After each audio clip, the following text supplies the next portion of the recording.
Assalamualaikum teman-teman. Kembali lagi bersama kami di channel Santri Darul Mujahadah. Nah, bisa dicek nih tulisannya di bawah ini dan bisa dikunjungi tempatnya juga, oke? Terus malam ini kita bakalan ngebahas tentang agenda-agenda atau acara-acara di kelas 6 TMI Pondok Pesantren Darul Mujahadah. Oh iya Kak, kata-katanya itu kelas 6 itu santai, terusan juga nggak ikut acara, terusan juga satu kamar sama temen-temennya doang, nggak ada usadahnya, ini itu dan lain sebagainya. Padahal tuh ya, kalau kalian tahu kelas 6 itu Sibuk sekali kita tuh banyak banget acaranya ya nggak Kak? Mulai dari khotbah, imamah dan lain sebagainya akan kita jelaskan pada malam hari ini. Nah sekarang the point aja nih ya, biar nggak makan waktu. Yang penting ditonton sampai selesai, oke? Check it out. Nah, yang pertama ada KKHITOBAH, dibaca hitobah. Hitobah, coba disitu dulu nggak disitu tulisannya. Nah, hitobah ini adalah ceramah. Kalau dibuat perempuan atau banat nih ya, yang biasa kita sebut banat, itu ceramah. Soalnya kita di sini benar-benar disuruh speak up, disuruh menyampaikan suatu kayak ilmu ya di depan adik-adik kelas kita semuanya. Nah, jangan main-main loh, ini tuh dinilai. Nah, nanti ada kayak sertifikat bahwa kita tuh udah cakap dalam khotbah atau ceramah. Nah, kalau buat laki-lakinya itu dalam bentuk khutbah Jumat. Nah, kalau lulusan dari pondok pesantren otomatis kan kayak butuh sosialisasi di masyarakat. Nah, itu buat yang cowok-cowok bisa belajar berkhutbah Jumat pada saat khutbah. Sama, itu juga punya penilaian, ada kriterianya sendiri, ada fasih dalam membaca Al-Qur'an, isi yang disampaikan, lancaran dan lain sebagainya yang mungkin tidak kita pahami secara mendetail, cuman ini benar-benar harus uji nyali buat kita banget, soalnya itu ditonton sama usadah kita langsung. Nah, next buat imamah itu kita dilatih buat jadi imam, buat mimpin makmum dalam sholat berjamaah. Kalau misalnya cowok kan emang perlu ada pendidikan jadi imam ya, karena kan emang posisinya laki-laki sebagai imam. Nah, di sini kita sebagai perempuan juga ditantang buat tetap cakap, mampu untuk menjadi imam. Ya, kalau perempuan otomatis jamaahnya juga harus perempuan ya. Barangkali kita menemukan atau dalam masyarakat nantinya kita bakalan punya jamaah kan. Amin ya. Amin. Nanti santri-santri dimanapun pokoknya pasti mungkin akan dites imamah, bagaimana cara mengimami yang baik, cara-caranya, sunah-sunah sholat, terus zikirnya, doanya, semuanya. Ini tuh ibarat sholat tapi dinilai sangat-sangat mendebar-debarkan hati pemirsa. Kalau sholat biasa itu mungkin kita udah biasa nih kan, sholat Allahu Akbar kan benar. Tapi giliran udah imamah hilang semua. Tapi itulah tantangannya, gimana kita sholat pas sendirian khusyuk tapi pas dinilai itu harus sama seperti itu. Nah, itu tantangan buat adik-adik kita nantinya yang mau imamah. Semangat.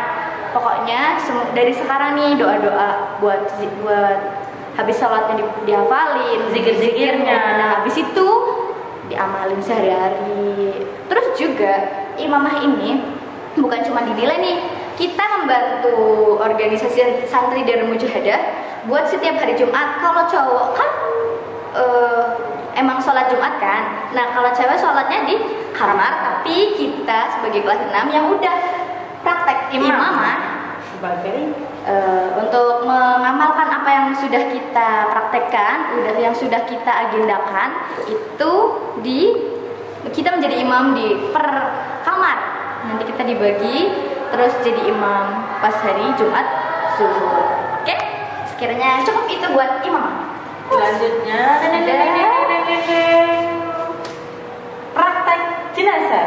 di praktek jenazah ini kita nggak ada grup-grup, tapi satu pemandu, satu pembicara yang akan menjelaskan semuanya tentang tata cara praktek jenazah, mulai dari memandikan, menyolatkan, talqin, dari mulai talqin ya, mengkafani. iya mengkafani. Cuman kita belum sampai yang mengkuburkan. Mungkin nanti kita bisa belajar pribadi, soalnya mungkin tempatnya kan tidak ada ya.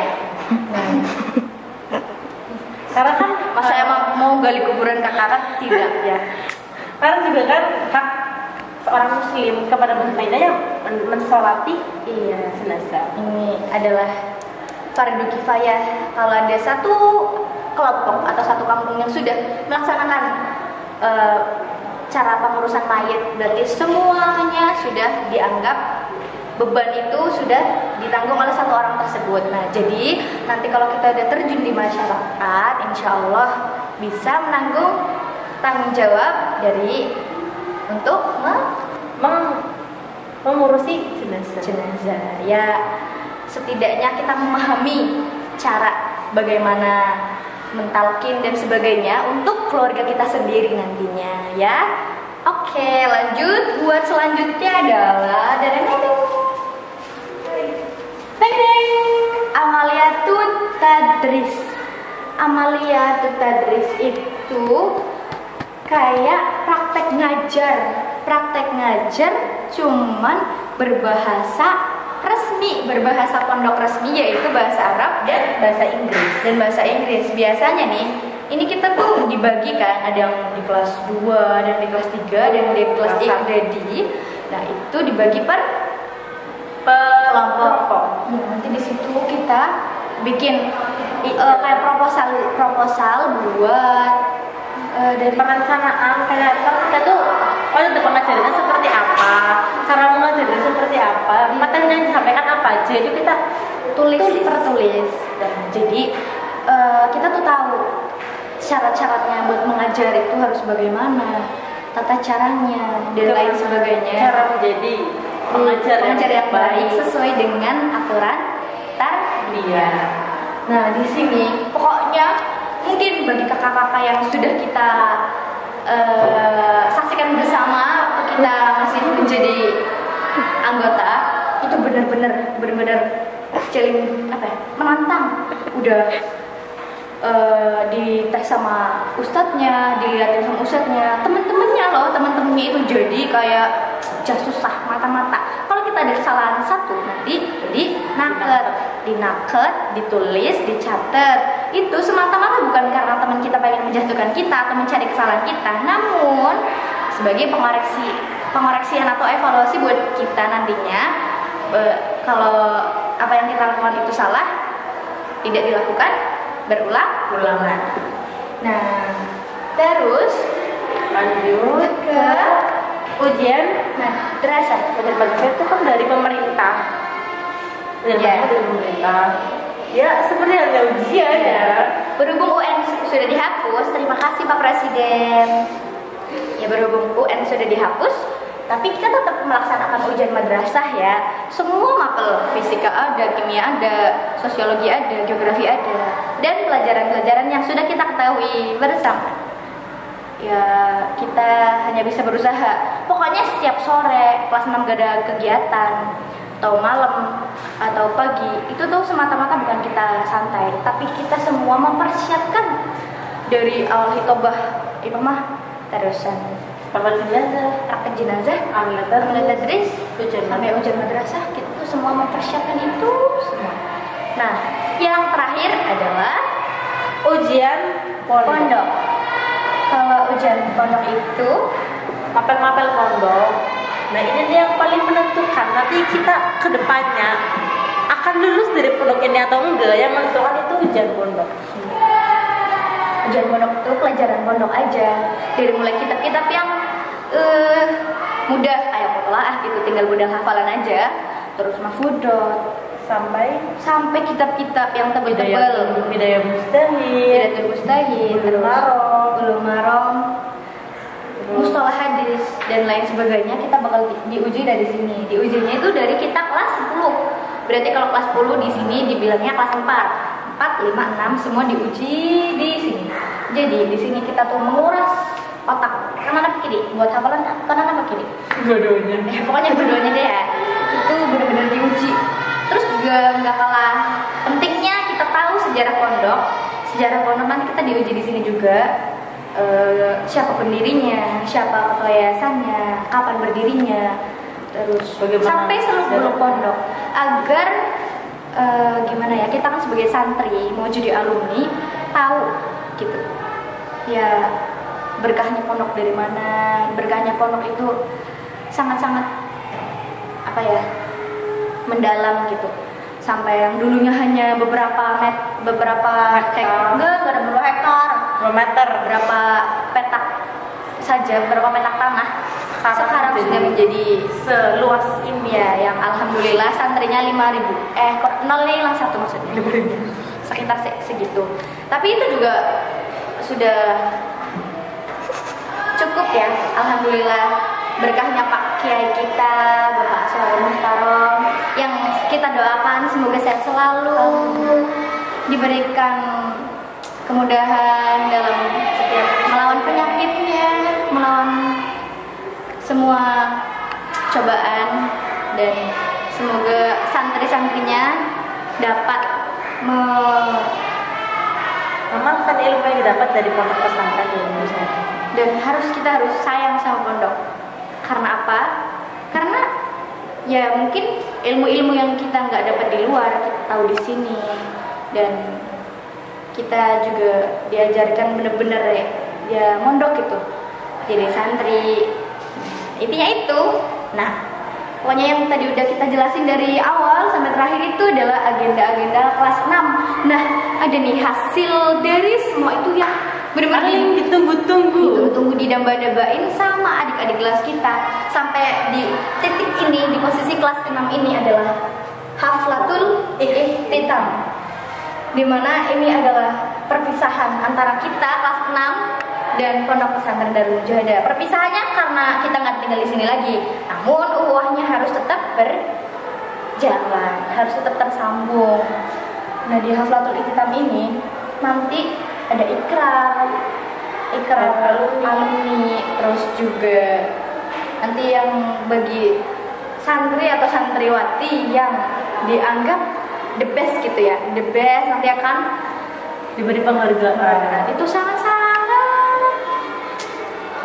kayak ngena gitu. Soalnya di sini kita bukan cuma diuji otaknya, tapi gimana adab kita, gimana akhlak kita, dan sehari-hari kita di mata teman-teman kita, asatidz wal usada itu bagaimana. Ya mungkin, nah kiranya cuma itu yang dapat kita sampaikan pada malam hari ini. Pokoknya mohon doanya semoga kita diperlancar semua urusannya dari agenda yang pertama sampai agenda yang terakhir ini diberi kelancaran. Amin. Amin ya rabbal alamin. Buat kakak kelas kita, terima kasih udah memberikan contoh perilaku yang baik buat kita untuk menjadi kelas 6 yang baik pada tahun ini, dan semoga adik-adik kelas kita menjadi alumni-alumni yang lebih baik lagi. Amin. Nah, alumni kita nih namanya Beyond Generation. Nah, semoga kita husnul khotimah sampai menjadi alumni, tidak ada yang ditinggal ya, kan kasih ya. Aku juga nggak tega. Iya.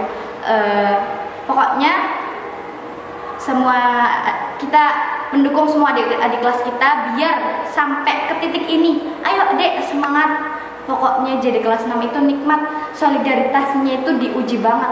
Bukan digabung jadi satu, bukannya malah enak banget, enggak, tapi di mana di situ kita kesabaran ngadepin teman-teman kita, ngingetin teman-teman kita kalau ada yang belok, itu pasti sangat sulit. Tapi disitulah ujian bagi kita kelas 6. Oke, thanks for watching.